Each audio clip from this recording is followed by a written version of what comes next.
할렐루야. 고맙습니다. 잘 지내고 계시죠?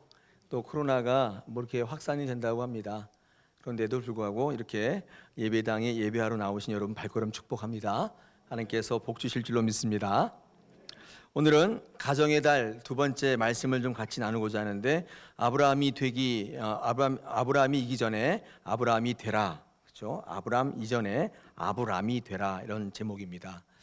제가 새 가족들한테 물어보면 창세기가 그렇게 읽기가 어렵다고 그래요. 그래서 왜 그러냐 그랬더니 잘 펴지질 않는데 자꾸 닫혀가지고, 새 책을 들이다 보니까 이게 앞에 이게 펴지질 않아요.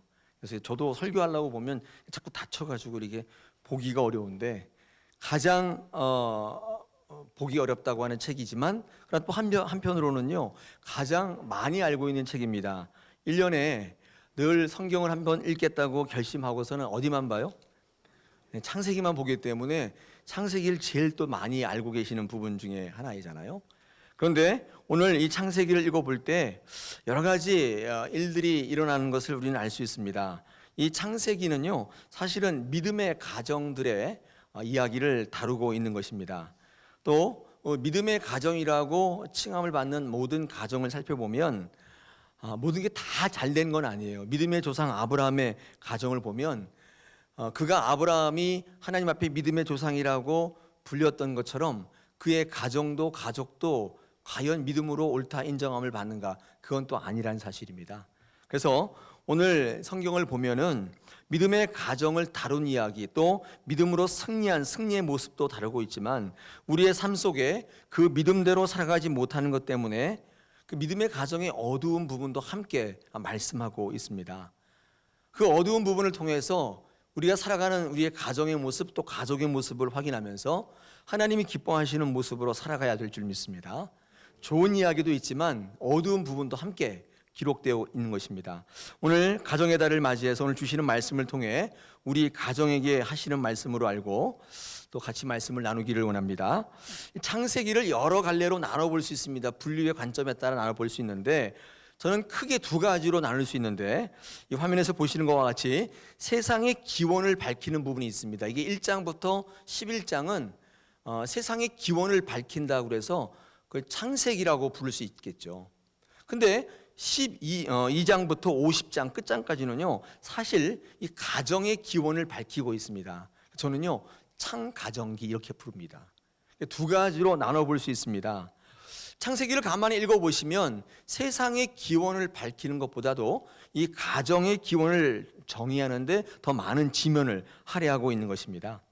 그러므로 이 창세기 속에 이 땅을 살아가는 많은 성도의 가정이 어떠해야 될지를 이 아브라함에서부터 시작된 이 족장들의 이야기, 가정 이야기, 이삭, 야곱, 또 요셉, 이런 사람들의 가정, 그리고 그 주변의 많은 형제들의 가정을 통해서 우리에게 귀뜸하고 있는 것입니다.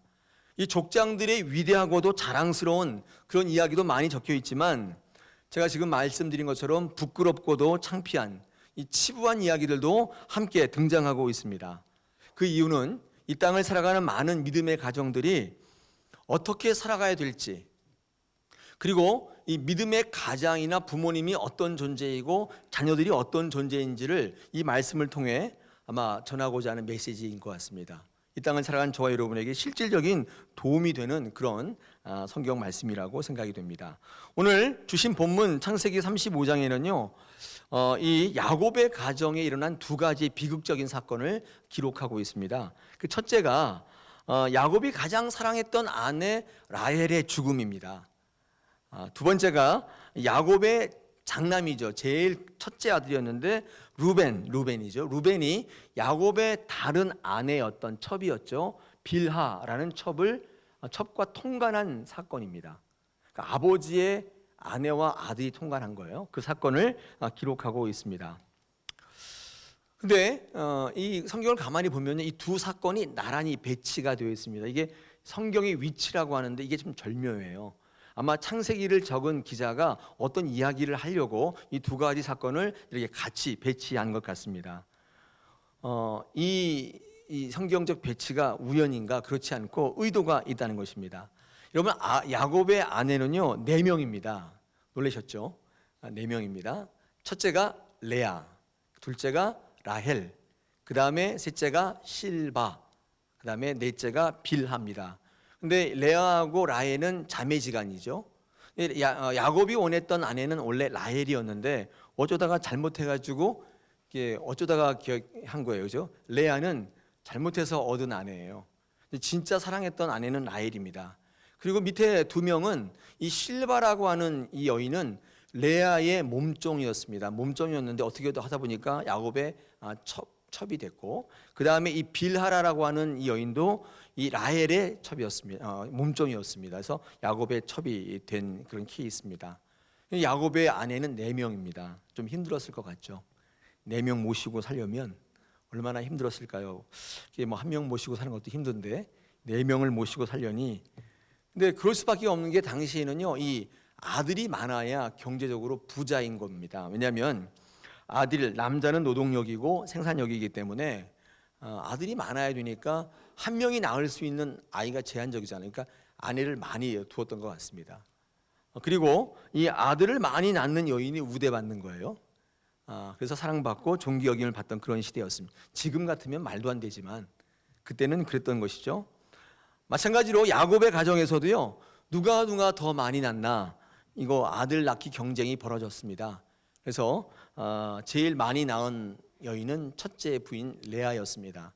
그래서 많이 낳았죠. 5번째 아들 낳았으니까 많이 낳았는데 그로 말미암아 이 4명의 이 아내가 아들 낳기 경쟁을 벌인 거예요. 여러분 생각해 보십시오. 그 가정에 4명의 여인이 한 남자를 놓고 아들 낳기 경쟁을 벌였으니 얼마나 이 온전치 못한 가정이었겠습니까? 2가지 문제점이 나타나는데, 이게 자녀를 어떤 수단으로, 야곱 같은 경우는 자녀를 자기 어떤 도구로, 자기 가정의 어떤 도구로 생각하는, 자기 어떤 수단으로 생각하는 이런 이 분위기는 아마 그 가정에 역기능이 있었을 겁니다. 이런 올바른 가정은 아니잖아요. 아이를 낳아서 내가 뭐 어떻게 해보겠다, 자녀를 목표로 사는, 여러분 그런 가정이 정상일 리는 없겠죠. 2번째는 이 부모의 무관심 속에 방치되어 있는 이 자녀들의 역성장. 이런 모습들이 믿음의 조상이라고 하는 아브라함서부터 시작해서 그 가문 가운데 나타났던 역기능이었습니다. 믿음의 조상이라고 해서, 믿음의 조상의 가문이라고 해서 모든 게 다 만사형통은 아닌 거예요. 그러므로 믿음의 조상도 중요하지만 믿음대로 살아가려고 하는 의지가 굉장히 필요합니다. 하나님께서 믿음의 조상이라고 택했다고 해서 자녀들도 자연적으로 믿음의 조상이 되는 게 아니고 믿음의 아버지 역할이 그렇게 중요한 것이죠. 자, 오늘 본문 속에 나와 있는 2가지 큰 사건입니다. 한번 같이 묵상하기를 원합니다. 첫 번째, 이 라헬의 죽음이 소개되어 있습니다. 이 라헬은 어떻게 죽었냐면 그토록 바라던 아이를 낳다가 죽습니다. 그러면서 오늘 18절에 보니까 이 죽으면서 이 아이를 낳았는데 이 산파가 아들이다 그러니까 얼마나 기뻤겠어요. 근데 주님 막 영혼이 떠나가고 있다고 성경은 기록하고 있는데, 그때 이 아이의 이름을 짓는데 뭐라고 짓는다고 되어 있습니까? 예? 베노니라고 지었습니다. 이 베노니 앞에 숫자 붙어 있죠. 3. 밑에 보면 주가 있는데 뭐라고 되어 있습니까? 예, 슬픔의 아들 이렇게 되어 있죠. 그러니까 야곱이 옆에 있다가 그 이름을 다시 뭐로 바꿔줘요? 예, 베냐민으로 바뀝니다. 베냐민은 뭐죠? 오른손의 아들로 되어 있습니다. 이 오른손의 아들이란 뜻은 능력의 아들이라는 거예요. 기쁨의 아들. 왜냐하면 오른손은 좋은 거거든요. 그래서 이 야곱이 애를 낳다가 죽습니다. 이 라헬의 입장에서는요, 이 베논이라고 지을만 하다는 생각을 할 수 있죠. 얼마나 어이없었겠습니까? 그간 결혼한 다음에 이 아들 낳기 경쟁이 휘둘려서 고생하다가 근데 이제 그 요셉을 낳고 그다음에 둘째 나서 어떻게 좀 해보려고 했는데 이 베냐민 낳다가 지금 죽게 된 것입니까? 얼마나 회한이 많았겠습니까? 갓 낳은 아들, 그렇게 갖고 싶었던 아들을 보면서 만감이 교차하지 않았겠습니까? 도대체 아들이 뭔가, 이 자식이 뭔가, 아마 그런 생각을 했을 겁니다. 그래서 이 라헬은요 슬펐던 것 같아요. 인생이 더덥던 것 같아요. 그러니까 아들 낳으려고 제가 지금 뭐 하는 짓인가, 아마 그런 생각을 했던 것 같습니다. 그리고 그렇게 원한 아들을 품에 안았는데 죽게 되다니 참 슬프다. 내가 그냥 떠나야만 되는가 슬프다 이렇게 이름을 지은 것입니다. 이게 우리 인생의 모습이라는 생각이 들고 우리의 모습이라는 생각이 듭니다. 레아와 이 라헬은 자매였는데 야곱을 만나기 전까지는 얼마나 친한 자매였겠습니까? 근데 야곱이 나타나서 이 아들 낳기 경쟁을 하면서부터 이 자매의 우애는 다 깨지고 누가 더 많이 낳나 시기하면서 그 살아왔던 그 시절이 아마 죽기 직전에는 굉장히 슬펐을 것 같습니다. 생각이 됩니다. 그래서 아마 그 아들을 베노니라고 이름을 지은 것 같아요. 또 오늘 성경 17절에 보니까 이 베냐민을 낳을 때 난산했다고 되어 있습니다. 17절에 보니까 그가 난산할 즈음에 이렇게 되어 있죠.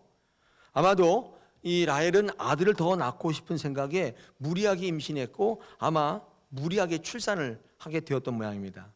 욕심으로 뭘 한 거예요. 그냥 순리대로 하면 좋은데 그러면 생명을 낳고 그런 게 이게 인간의 힘으로 되나요? 얼마나 무리하게 했는지.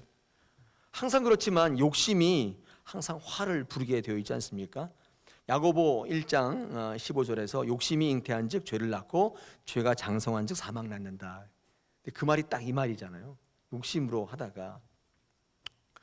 여러분 이 라헬은요 아이를 얼마나 낳고 싶었는지 이 아이를 쑥쑥 잘 낳는 언니 레아를 얼마나 시기했는지 창세기 30장 1절에서 이렇게 얘기합니다.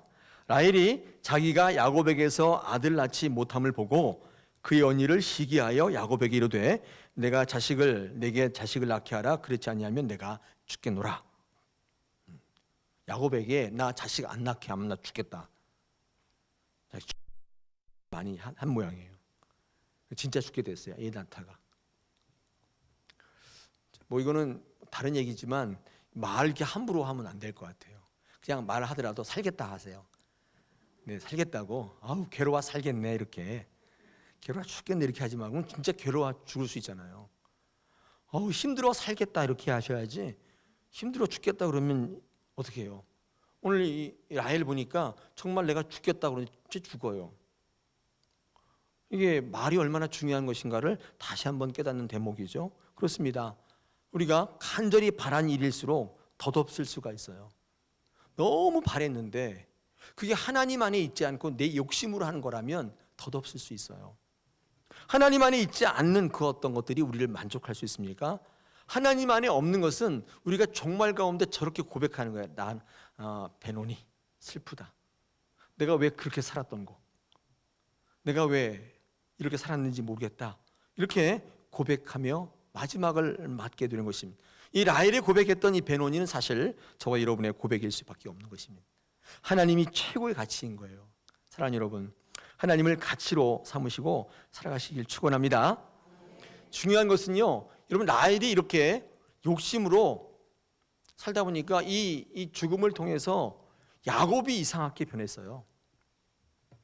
야곱에게 그릇된 사랑관이 형성됐습니다. 왜냐하면 이 야곱에게서 라헬은 굉장히 사랑하는 아내였는데 그 아내가 죽으면서 낳은 아이잖아요. 그리고 요셉 마찬가지로 라헬이 낳은 아이이기 때문에 이 라헬이 낳은 아이 두 아이를 야곱이 특별히 사랑했던 것은 이상한 일이 아닙니다. 다른 사람보다 다른 아이보다 더 특별하게 사랑하는 거 뭐라 그래요? 편애죠, 편애. 그러니까 사람을 목적으로 자녀를 목적으로 살아가는 가정 가운데 역기능이 뭐냐면 이 편애를 낳게 되는 것입니다. 여러분 자식 사랑에 문제가 발생하는 거예요. 이 야곱의 가정 속에서 그것을 보여주고 있습니다. 그러므로 야곱은 편애하는 아버지의 대명사가 되었습니다. 왜 그렇게 됐는가 하면 하나님이 목적이 아니라 자녀가 목적이었어요. 사람이 목적인 가정이었습니다. 누구의 자녀인가가 아니라 하나님의 자녀인 거예요. 내 자식이 아니라 하나님 자식인 거예요. 사람을 목표로 하고 자녀를 목표로 할 때 나타나는 역기능이에요. 편애. 여러분 하나님을 목적으로 삼는다는 것은 하나님께로부터 시작되었고 하나님으로부터 마감되는 것입니다. 이게 하나님이 목적인 가정이에요. 여러분 가정은 어떻습니까? 자녀가 목적이세요? 그런 가정 참 많아요. 자녀가 그 가정의 목적이에요. 돈을 버는 것도 자녀를 위해서요. 뭘 하는 것도 다 자녀를 위해서요. 여러분 그런 가정은 역기능이 나타날 수 있어요. 여러분의 시작 가정의 시작과 끝이 하나님이셨으면 좋겠습니다. 하나님이 주신 것이고 하나님께서 가져가시고 하나님께서 베푸신 것이고 하나님께서 거두시는 것이고, 우리 자녀를 바라볼 때에도 누구의 자녀가 아니라 하나님의 자녀라는 인식이 필요한 시대인 것입니다. 라헬은요, 이 아이를 낳다가 죽으면서 이 야곱에게 그릇된 사랑관을 준 거죠. 두 번째 사건이 있는데, 아까 말씀드린 것처럼 루벤이 야곱의 또 다른 아내였던 첩이었던 비라와 통관하는 사건을 말씀하고 있는데 22절 딱 한 절에 적고 있습니다. 한번 우리가 이 사건을 좀 생각해 볼 필요가 있는데, 라헬이 아들을 낳다가 죽는 사건과 이 야곱의 장남이었던 루벤이 다른 첩 빌하와 통과한 사건이 어떤 연관성이 있을까요? 아무런 연관이 없어 보이지만 굉장히 큰 연관이 있습니다. 한번 생각해 볼 텐데, 야곱의 가정은 누가 봐도 비정상적인 가정이었습니다. 뭐 다른 것은 다 거두절미하고라도 한번 생각해 보십시오. 한 아버지와 4명의 어머니 밑에 자라는 아이들이 어땠을까요? 물론 그 안에 요셉과 같은 인물도 나왔습니다. 다 그런 건 아니지만 이 12명의 아들이 4명의 엄마 밑에서 자랐는데 어땠을까요? 성경에 보면요, 거기 가장 큰 피해자가 바로 장남이었던 루벤이었습니다. 루벤이 그 어머니 아버지와의 문제 가운데 가장 큰 피해자였어요.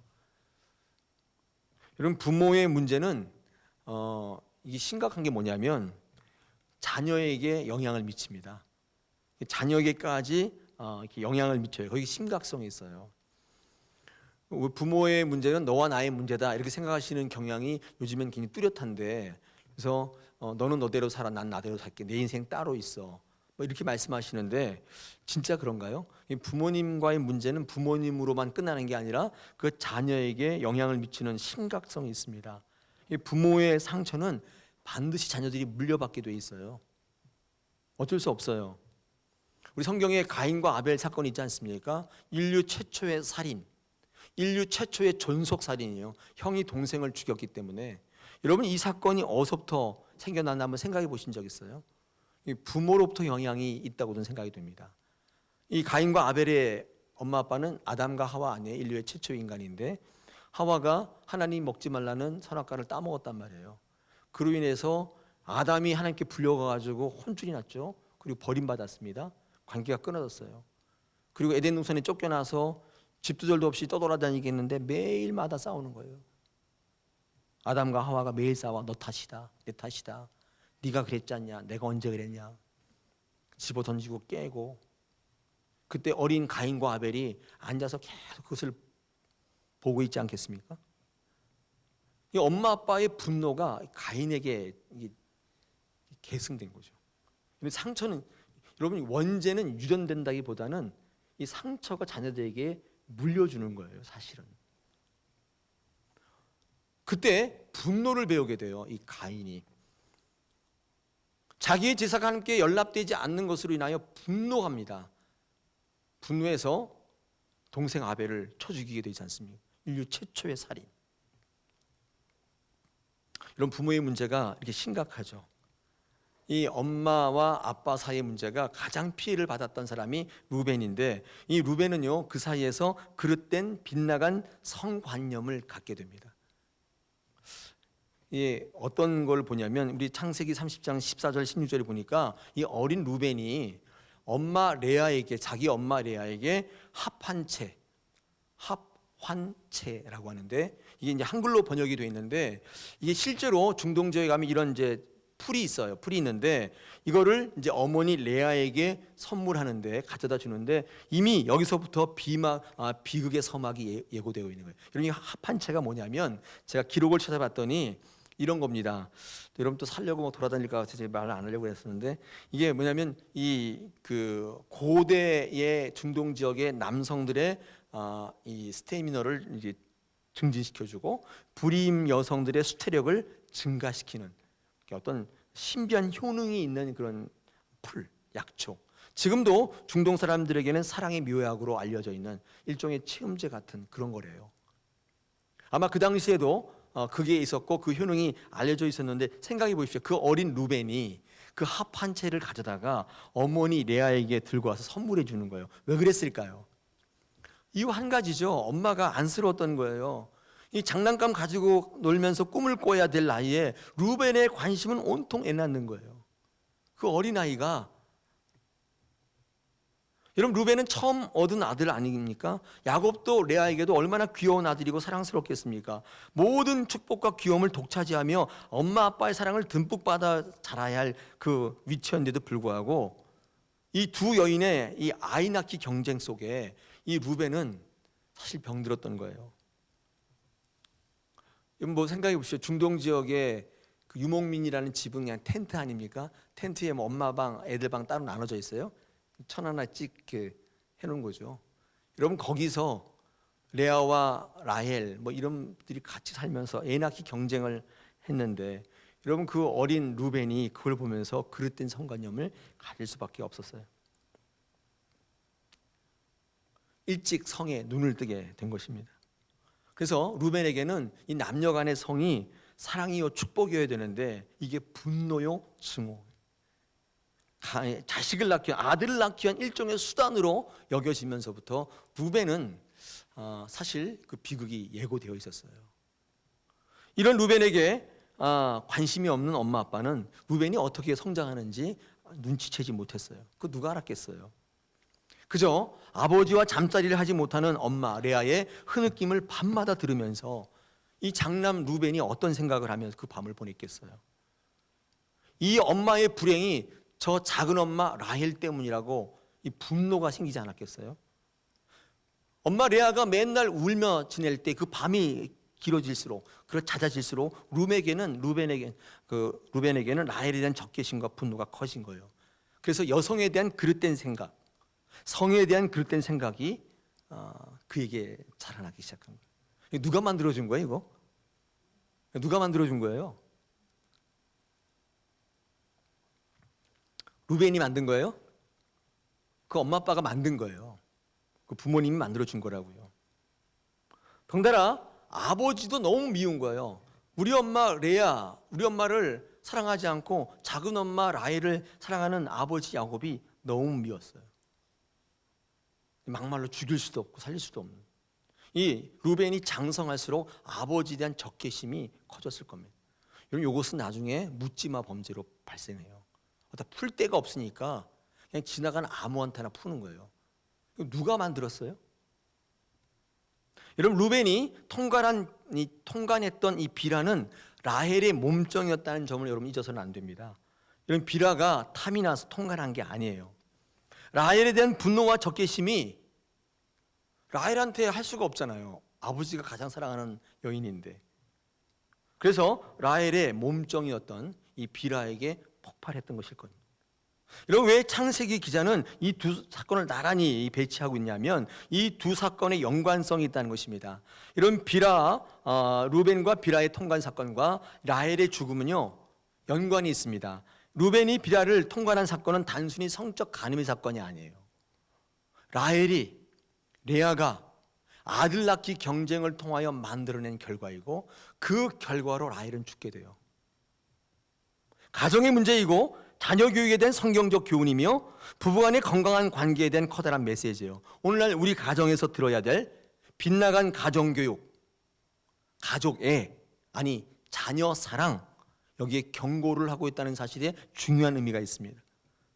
루벤의 또 다른 어머니였던 이 야곱의 첩이었던 이 비라와의 통과는 어쩌면 이미 예고된 가정의 비극이었습니다.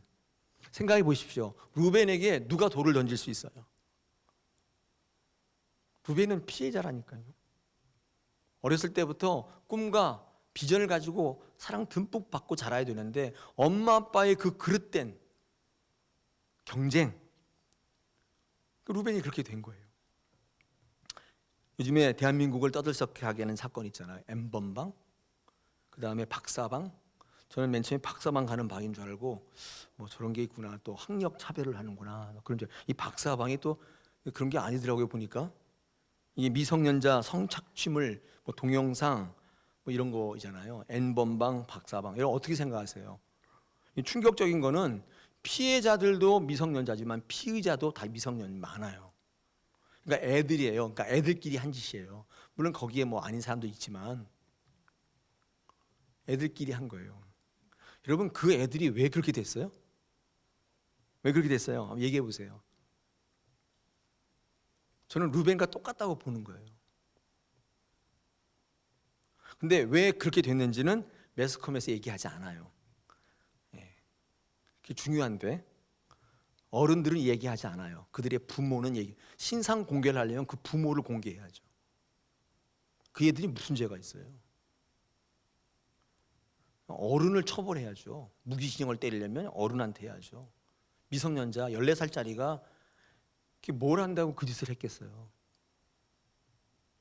저는 그거 보면서 이렇게 비난은 열심히 하는데 그게 내 문제라는 사실은 잘 모르는 거예요. 여러분 자녀들은 안녕하십니까? 여러분 가정은 안녕하세요? 오늘 이 본문은 믿음의 조상이라고 불리는 아브라함의 가정이에요. 근데 그 역기능이 우리에게 소개되고 있습니다.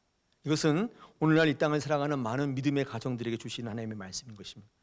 5월 가정의 달에 여러분 한번 깊이 생각해 볼 수 있는 계기 되기를 원합니다. 여러분, 루벤은 그 이후에 하나님 앞에 쓰임 받지 못합니다. 그 동생 유다에게, 요셉에게 그 자리를 내어주고 장남의 지분도 받지 못해요. 그 역할도 하지 못하고 사라집니다. 여러분, 약속의 땅 가나안 땅에 들어갈 때 루벤 지파는 가나안 땅에 들어가지 않습니다. 못 들어가는 게 아니라 안 들어가요. 들어가자고 했는데 본인이 거절해요.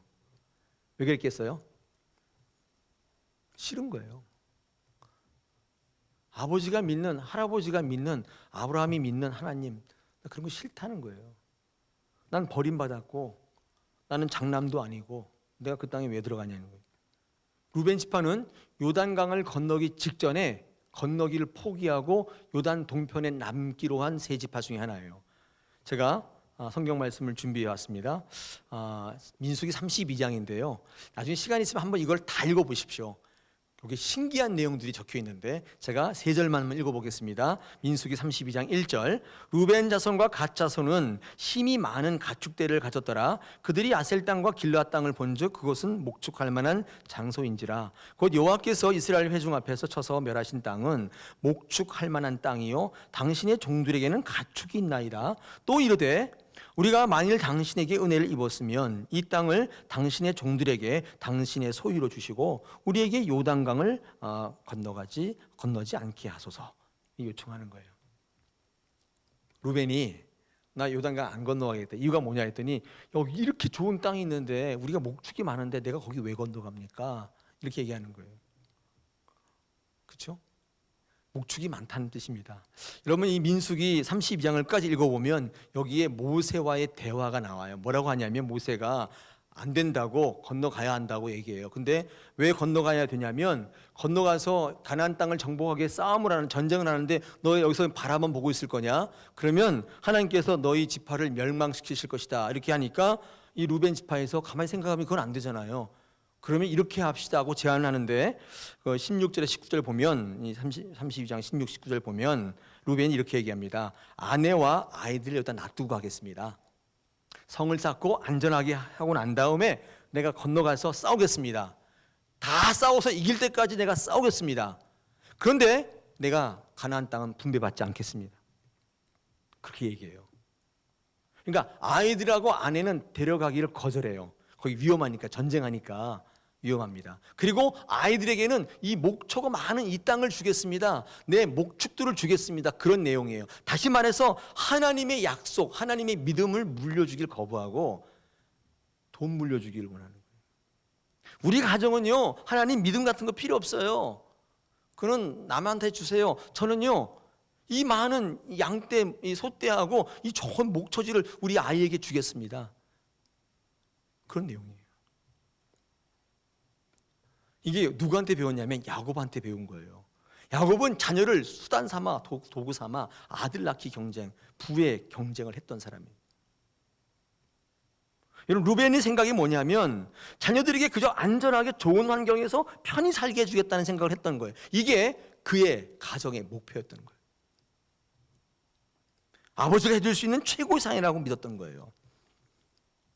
여러분, 믿음의 장손이지 않습니까? 루벤, 야곱의 장손이 맏아들인데 그가 추구했던 것은 믿음이 아니라 편한 거였어요. 물질이었다. 안타깝습니다. 가나안 땅에 들어가지 않는 세 지파 중에 한 지파 됩니다. 루벤은 구원의 열망에서 사라지고 마는 것입니다. 오늘 이 시간에 한번 생각해 볼 것은 루벤이 이런 그릇된 사랑이 어디서부터 연유됐냐. 지금 제가 말씀드린 것처럼 그 아버지 야곱, 그 할아버지 이삭, 그리고 그 할아버지 아브라함으로부터 거슬러 올라갑니다. 오늘 설교 제목이 뭡니까? 여러분 주보 한번 보시면 오늘 설교 제목이 아브라함 이전에 아브람이 되어라 이지 않습니까? 어떤 분이 좀 의아해할 거예요. 지금 야곱에게 실컷하고 있는데 아브라함이 여기 왜 나오나 그런 생각을 가졌을지 모르는데, 저는 이 야곱의 가정의 역기능이 아브라함에서부터 시작됐습니다. 아브라함과 아브람은 다르죠. 여러분, 아브라함은 원래 히브리어의 뜻은 열국의 아버지입니다. 뒤에 함이라고 하는 게 붙으면, 이제 히브리 알파벳 맴이 붙으면 이게 복수가 돼요. 원래 아브람은 단수예요. 그냥 한 가정의 아버지란 뜻이고, 하나님께서 이름을 아브라함으로 바꿔주신 것은 네가 한 가정의 아빠가 아니라 이제는 열국의 모든 가정의 아빠가 되게 하리라, 아버지가 되게 하리라, 축복해 주신 거예요. 근데 아브라함이 되기 이전에 한 가정의 아버지가 먼저 되어야 돼요. 저는 거기에 주목하고 싶습니다. 여러분, 아브라함은요, 하나님 앞에서 믿음의 조상이라고 불리울 만큼, 이름을 바꾸어 주실 만큼 대단한 사람이었음에 틀림이 없습니다. 대단한 믿음의 사람이었습니다. 그런데 그 아내 사라에게만큼은 아니었어요. 아브라함은 자신의 아내 사라를 자기 살려고 누이라고 2번이나 속여요. 그리고 다른 남자에게 자기 아내를 내어줘요. 자기 살려고. 수많은 아내들이었고, 그럼 어떤 일이 벌어지죠? 죽는다고요? 가만히 안 놔둔다고요? 죽었어, 그렇죠? 이거 완전히 이상한 일이 벌어지겠죠. 근데 한 번도 아니고 2번이나 아브라함은 자기 살겠다고 자기 아내 사라를 2번이나 누이라고 속이고 팔아먹어요. 첫 번째가 창세기 12장에 나와 있습니다. 애굽왕 바로에게 이 자기 아내 사라를 팔아먹습니다. 여러분, 사라는 처음에 아브라함과 결혼했을 때, 제가 생각할 때 이 아브라함이 대단한 믿음의 소유자였습니다. 하나님께서 갈 바를 알지 못하고 떠나라 할 때 담대하게 떠나는 이 아브라함을 보면서 그 믿음이 어쩌면 굉장히 신뢰할 만했을지 모릅니다. 그런데 결혼하고 보니까 하나님이 하지 말라는 골라서 해요. 애굽으로 가지 말라는데 꼭 내려가요. 가서 거기서 또 살 방편을 찾는 거예요. 이 사라가 볼 때는 이 아브라함이 좀 그런 것 같았는데, 이 애굽에 가서 자기가 좀 불리해지니까 자기 살겠다고 자기를 팔아먹는 거예요. 큰 충격이었을 겁니다. 그렇죠? 제가 살겠다고 제 아내를 다른 남자에 팔아먹는다, 이건 생각도 못할 일인데, 이 아브라함은 이걸 2번이나 이 짓을 한 거예요. 여러분, 이게 창세기 12장에 기록되어 있는데, 여러분 17장에 가면요 어떤 말씀이 나오냐면, 하나님께서 아브라함에게 지금 아브라함을 아브라함으로 바꿔주는 사건이 나옵니다. 한번 보겠습니다. 창세기 17장 4절 5절을 제가 한번 읽어보겠습니다. 보라, 내 언약이 너와 함께 있으니 너는 여러 민족의 아버지가 될지라. 이제 후로는 내 이름을 아브라함이라 하지 않고 아브라함이라 하리니 이는 내가 너를 여러 민족의 아버지가 되게 함이니라. 여러분, 이게 이 아브라함이 아내를 팔아먹고 다음 17장에 기록되어 있습니다. 여러분, 이 사실을 안 사라는 어떻게 했어요? 하나님이 이해되지 않는 거죠. 아니, 저런 인간을 벌주시지 않고 열방의 아버지로 삼으시겠다니 이해가 되지 않는 거죠. 이름을 막 바꿔주시는 거예요. 사라는 거기에 더 큰 또 충격을 받았을 것 같아요. 여러분, 다음에 창세기 18장에 넘어오면 어떤 일이 있냐면, 하나님이 아브라함과 사라 앞에 나타나서 이제 너희가 아들을 낳게 해주시겠다 예고하는 장면이 나옵니다. 한번 보겠습니다. 창세기 18장 10절로 15절 제가 한번 빠르게 읽어보겠습니다. 그가 이르시되 내년 이맘때에 내가 반드시 내게로 돌아오리니 내 아내 사라에게 아들이 있으리라 하시니 사라가 그 뒤 장막문에서 들었더라. 아브라함과 사라는 나이가 많아 늙었고 사라에게는 여성의 생리가 끊어졌는지라. 사라가 속으로 웃고 이르되 내가 노쇠하였고 내 주인도 늙었으니 내게 무슨 즐거움이 있으리요. 여호와께서 아브라함에게 이르시되 사라가 왜 웃으며 이르기를 내가 늙었거늘 어떻게 아들을 낳으리려 하느냐. 하나님께서 이상하신 거예요? 여호와께 능치 못할 일이 있겠느냐? 기한이 이를 때 내가 네게로 돌아오리니 사라에게 아들이 있으리라. 사라가 두려워서 부인하여 이르되 내가 웃지 아니하였나이다. 이르시되 아니라 내가 웃었다. 이게 무슨 말이에요 지금? 이 사라가 하나님 앞에 아브라함에게 실망했는데 뚝 나타나셔가지고 내가 너 아들 주겠다. 근데 사라가 아이고 비웃은 거예요. 웃기시네. 내가 볼 때는 내 남편이랑 하나님이랑 같은 통속이에요. 이렇게. 아니 저 인간을 나를 팔아먹은 저 인간을 뭐 열국의 아버지라고 이렇게 생각했던 거예요. 비웃은 거예요. 근데 하나님께서 그런 거예요. 왜 사라가 왜 비웃냐? 왜 자기가 늙었다 그러고 네가 어떻게 아들을 낳는다고 그러냐? 이렇게 본 거예요. 근데 사라가 두려워가 저 안 웃었어요. 이렇게 얘기하는 장면입니다. 여러분 이 아브라함의 그런 믿음의 조상 같지 않은 모습 때문에 사라는 자신을 애굽 왕에게 팔아먹은 남편을 사실 인정하지 않게 되었고 더 나아가서는 하나님이 하시는 일조차도 불신케 되는 영적으로 병든 여인이 된 거예요. 남편 때문에 하나님을 신뢰하지 않게 된 거예요. 하나님께서 생리가 끊어지고 했는데 아들 낳겠다. 웃기시네. 우리 남편이라 똑바로 가르치시지. 뭐 그런 거죠. 여러분 이 일 후에 창세기 20장에 가면 또 아브라함이 사라를 또 팔아먹어요. 안 변해요. 안 변해. 창세기 20장에 가니까 이번에는 블레셋 그랄 왕에게 이 사라를 팔아먹는 장면. 충격에 또 충격이죠. 깐데 또 깐 거예요 이거. 그죠?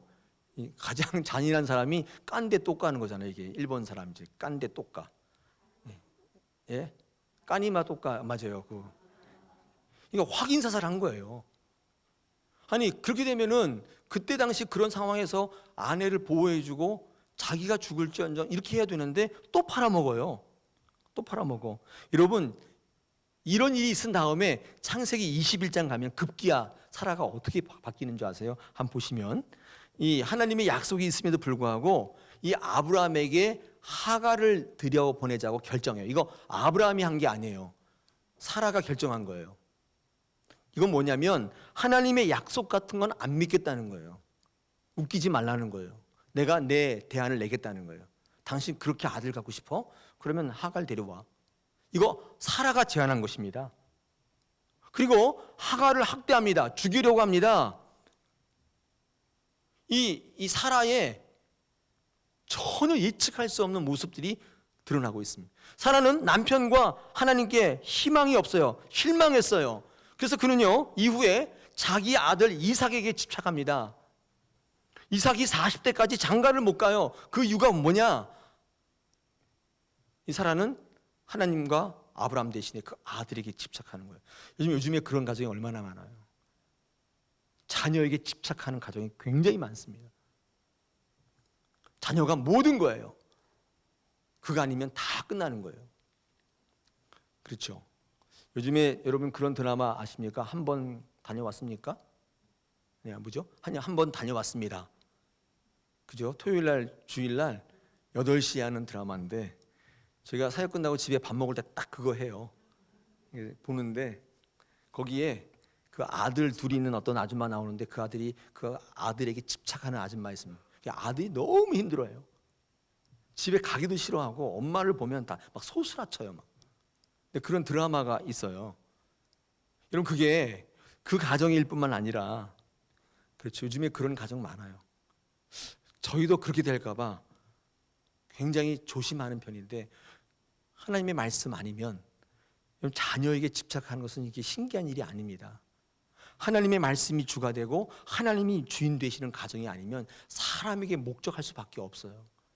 자녀에게 목적 삼고 남편과 아내를 기대게 되고 여러분 그런 가정이 나타나는 역기능과 역성장의 모습이 심각하다는 것입니다. 여러분 이 창세기 26장에 가시면 더 중요한 사건이 하나 있는데 제가 지금 창세기를 쭉 훑는데 여러분 창세기 20장에 가면 더 충격적인 사건이 나와요. 뭐냐면 아브라함의 아들 이삭이 아버지랑 똑같이 하고 있어요. 아브라함이 아내 사례를 사라를 2번이나 모른다고 팔아먹고 했는데 이 사실을 누가 배웠냐면 이삭이 배웠어요. 이삭은요, 자기의 아내 리브가를 블레셋 왕에게 자기 아버지 아브람과 똑같이 누이라고 속이고 팔아먹어요. 제가 정말 깜짝 놀랐어요. 아, 이게 죄가 유전된다는 게 바로 이런 거구나. 원죄가 유전됐다는 거 여러분 안 믿는 분 많잖아요. 내가 안 졌는데요. 그렇게 말씀하시는 분이 있는데, 여러분, 죄는 이렇게 흘러내려오고 있는 거예요. 이삭이 아브라함을 똑같이 따라하는 것입니다. 저는 아브라함이 되기 전에 아브라함이 먼저 되어야 합니다. 하나님 앞에 인정받기 전에 내가 한 가정의 아버지로, 어머니로 온전히 서야 되는 몸부림이 필요한 것입니다. 열국의 아버지도 좋죠. 그러나 한 가정의 아버지가 먼저 되어야 하는 것입니다. 사업도 좋습니다. 돈 버는 것도 좋은데 한 가정의 아내와 자녀들의 믿음의 멘토로 먼저 아버지가 서셔야 돼요. 그렇게 되어야 합니다. 저도 그렇게 되려고 애쓰고 있습니다. 여러분도 그런 아버지, 어머니가 되어야 할 줄 믿습니다. 제가 언제 소개했던 글인데, 인천 제물포 고등학교에 50년째 이어지는 무감독 시험 전통, 이 동아일보의 기사에 났는데 제가 이렇게 스크랩 해놓은 게 있는데 한번 읽어드리겠습니다. 교장 선생님과 동아일보와 인터뷰 기사인데 이렇게 그 교장 선생님이 말씀하셨는데, 무감독 고사는 양심을 키우는 우리 교회, 우리 학교의 자랑입니다. 우리는 무감독 고사의 정신을 생명으로 이어갑니다. 양심은 나를 성장시키는 영혼의 소리입니다. 양심을 버리고서는 우리는 성장할 수 없기 때문입니다. 양심의 1점은 부정의 100점보다 명예롭습니다. 명예롭게 세상을 살아가는 학생들로 반드시 키워내겠습니다. 그렇게 멋있죠. 멋있는 것 같아요. 사랑하는 여러분, 저는 이 설교 준비하면서 우리 다사랑의 모든 성도가, 가정이 아무리 어려워도, 아무리 세상이 그렇다 하더라도 사람 목적 삼고 자식 목적 삼고 사는 가정이 아니라 하나님을 목적 삼는 가정 되었으면 좋겠습니다. 하나님의 믿음을 전수하고 계승하는. 야, 어렵니? 그럼 교회 가지 말고 공부해. 취직시험 보니? 그럼 교회 갈 필요 없어. 아빠가 기도해 줄게. 그러지 마시고, 더디 가더라도, 좀 늦게 가더라도 하나님의 길이 아니면 가지 않는, 하나님의 방법으로 성취하는 것을 최고의 가치로 믿는 가정. 저는 이 5월 가정의 달에 저와 여러분의 가정이 이렇게 됐으면 좋겠습니다. 여러분, 가정의 확장된 개념이 교회예요. 교회 똑같습니다. 교회가 이 하나님의 가치를 가르쳐야 돼요. 요즘 예배하는 일이 쉽지 않죠. 그래도 오늘 예배하신 여러분 주의 이름으로 축복합니다. 하나님을 목적 삼고 여러분의 인생을, 여러분의 가정을, 교회를 만들어 가시기를 원합니다. 승리하게 될 줄로 믿습니다.